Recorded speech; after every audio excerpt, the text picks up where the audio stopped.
Hi, Misha here, and from time to time on the personal channel, I'd like to give a little preview of upcoming stuff we're going to have on the main channel over in Mishaco. And we've over there talked about this rifle once or twice. This is the formerly Yugoslavian, today would be Serbian, Zastava M76 designated marksman rifle, or as some style it, precision rifle, chambered in 8mm 7.92 by 57. And this was the standard DMR used by the Yugoslavian army, and then for a little while Serbian army. And here we have its modern replacement. This is also a Zastava. This is an M91. But this is chambered for 7.62 by 54 rimmed Russian, which honestly would seem a step back, even though this is technically the modern replacement.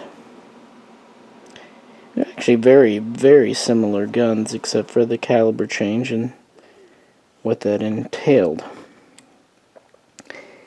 The reason that the M76 was an 8mm, simple. After World War II, that was the cartridge that Yugoslavia adopted. They didn't use 7.62-54R like the Warsaw Pact, because while they were nominally allied with the communist bloc, they were quite a bit more independent than the others. They started making AK pattern rifles there in the mid-60s, and then they would adopt the first rifle officially in 1970 as the M70. This would be a milled receiver 7.62 by 39. And later, of course, they would go to stamped receivers, both 1.0 and 1.5mm.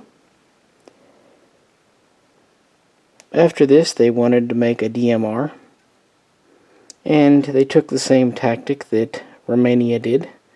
They essentially upscaled the Kalashnikov and chambered it for their large caliber.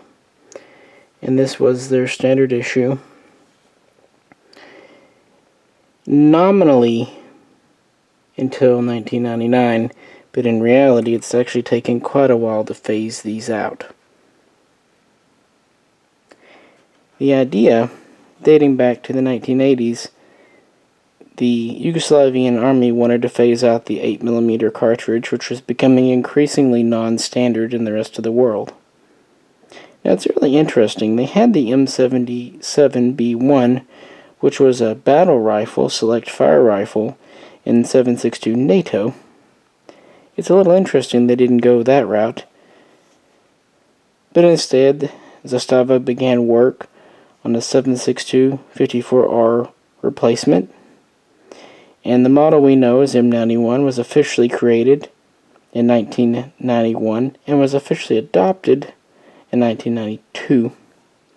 But the Yugoslavian Civil War, of course, ended that for a time.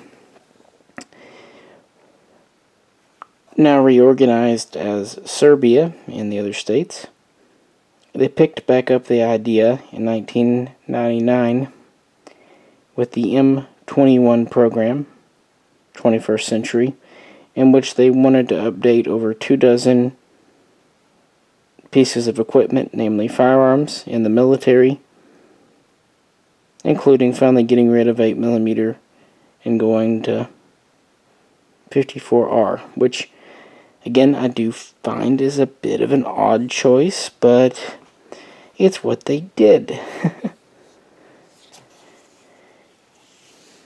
Now, originally the M91 looked very similar to the M76.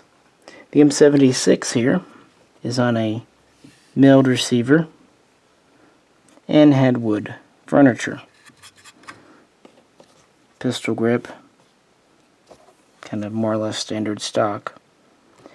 The M91 2 was originally on a milled receiver and had wood handguards.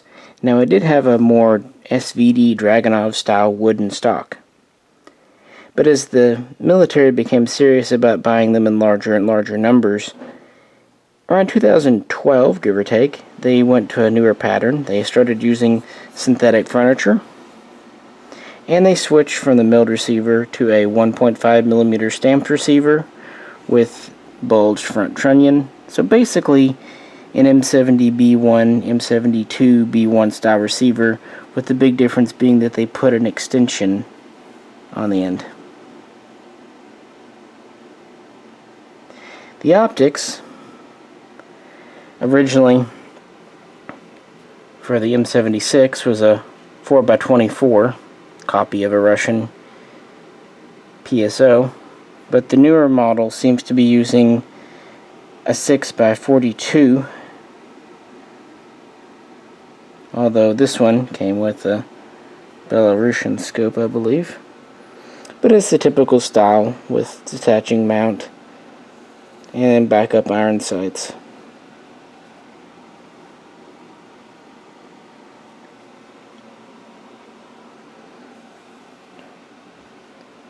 Well, let's flip them over. Alright, here we go. The M76 is about 44.7 inches long, and it has a barrel that is about 21.7 inches. It's of a medium profile, really.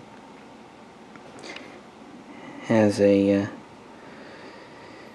flash hider integrated with the front sight base, and it has interrupted threads for attaching this, something like a suppressor maybe, or a grenade launcher. It has an adjustable gas system with settings from 0 to 3, 0 being totally off, 3 being wide open. Typically 2 is the common setting, 1 for hot weather, 3 for being fouled. Like I said, it's on a machined receiver. These are both AK operating systems, meaning long stroke piston, 2 lug rotating bolt, AK style safety and mount.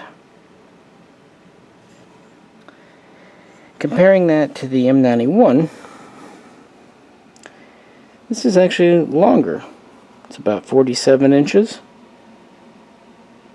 with about a 24.4 inch barrel, also of a medium profile. I mean, I guess you could kind of call it a light heavy, but for a marksman rifle, it's a pretty medium profile. Now this isn't, commercial import, so it does not have a bayonet lug. The military one would. With these, they have gone to removable birdcage flash hiders on 14x1 left hand, so standard AK threads, just like the M70. So that's one change. They've also gone to a hooded front sight where it wraps all around. In total, the M76 has a open-topped front sight. This too has an adjustable gas system. Same type thing, 0 through 3. This with the modern polymer has a Picatinny rail on the bottom of the handguard, which I could see is useful for attaching a foregrip or a bipod especially. It also has a pick rail on top of the handguard, which I'm not really sure what that would be useful for. Maybe a light if it were offset. I don't know. It has an extended paddle release, kind of Galil style or whatnot, but for the magazine. Also has a kind of extended shelf for the safety. Lightning Colt bolt. Has a stop on the back of the recoil spring. Thumbhole stock. Has a rotating cheek piece. Has a rubber butt plate, but so did the M76. No real cheek piece, just wood.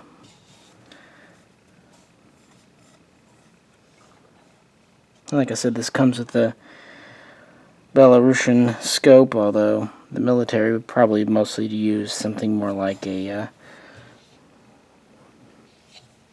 domestic made. So this should be interesting to take to the range. Obviously, I'm not going to have much to say on accuracy. That'll be Jay's department. Funnily enough, both of these rifles, regardless of caliber, have a reputation for being very durable, dependable, or reliable, simple to use and maintain, and with quote-unquote mediocre accuracy. They are suggested to be about 1.5 to 2 MOA guns, and that's using appropriate ammo and with the scope sighted in. So, yeah. They're not sniper guns. They're said to be able to hit a head-sized target at out maybe to 320 to 350 meters, and then a moving body target at 600 to 650 meters, and then a standing still body-sized target at 800 meters. And that's really the maximum recommended range, but they are officially given a max range of 1,000 meters, but at that it takes a quite skilled marksman with honestly a trusted rifle and luck. The M91 here, these are being imported by Zastava, USA. I believe it's the first time they've come into the United States. Like I said, they come with a few accessories. Let's look at those real quick. The M91 from Zastava, USA comes with the scope and this cover here, case, which does have some cleaning tools and whatnot in it. It comes with 2 mags, and I find the mags interesting because of the 54R caliber. They're quite large and they have a pretty big curve to them. They're 10 rounds. Comparing it to the M76 mag here, they're also 10 rounds, but because of the rimless cartridge, they're actually quite a bit smaller, as you see. And these are made more from stamping, and these are definitely a little heavier.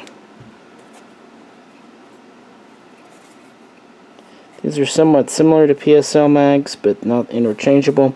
Both have a last round hold open feature built into the follower, but neither one have a trip, which is the biggest difference between these and the PSL mag. PSLs do have an automatic last round holdback device.